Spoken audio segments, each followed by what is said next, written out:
Salut à tous! Aujourd'hui on va parler de l'un des pionniers injustement méconnus de l'abstraction, le peintre tchèque František Kupka. Kupka étudie aux Beaux-Arts de Prague et est, à ses débuts, très influencé par le symbolisme viennois.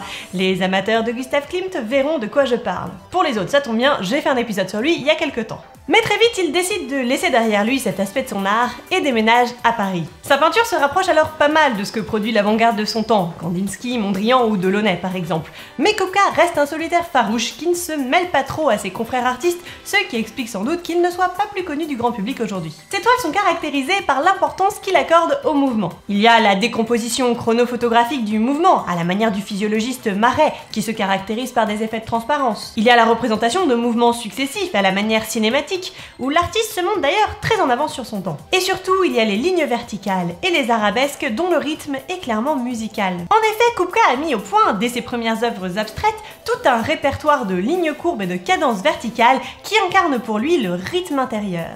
Et je crois que c'est indéniable que ces toiles ont vraiment quelque chose de mélodique. Mais si, regardez mieux. Kupka veut peindre des conceptions, des synthèses et des accords, et pour ce faire, il a recours aux couleurs dans toutes leurs possibilités. Avant même que ses toiles ne deviennent complètement abstraites, la couleur semble y tenir un rôle primordial, bien plus important que le sujet représenté. Il sature ses formes classiques avec des plages de couleurs chaudes et froides qui semblent dresser une sorte de relevé des centres d'énergie. Le tableau est alors comme une plaque sensible sur laquelle s'imprimeraient des énergies vitales sous forme d'irisation colorée. On n'est pas très surpris d'apprendre que Kupka, comme bien d'autres artistes de son temps, éprouvait une véritable fascination pour la photographie au rayon X et les possibilités qu'elle offrait en termes d'extension du regard. Son iconographie à lui, elle nous propose une représentation du corps immatériel qui s'exprime tout en couleur.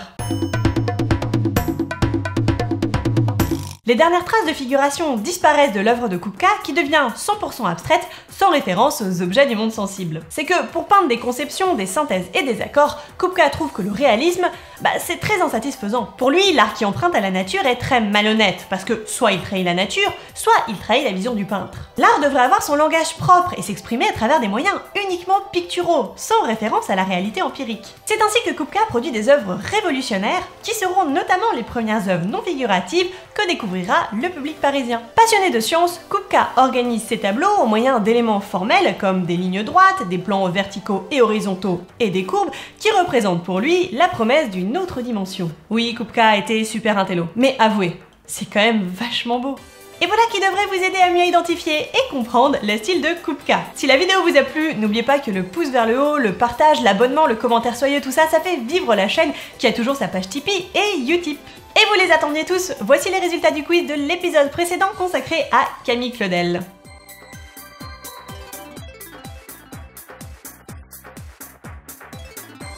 Et c'est parti pour le quiz sur Kupka. Essayez d'identifier laquelle de ces toiles il a peinte.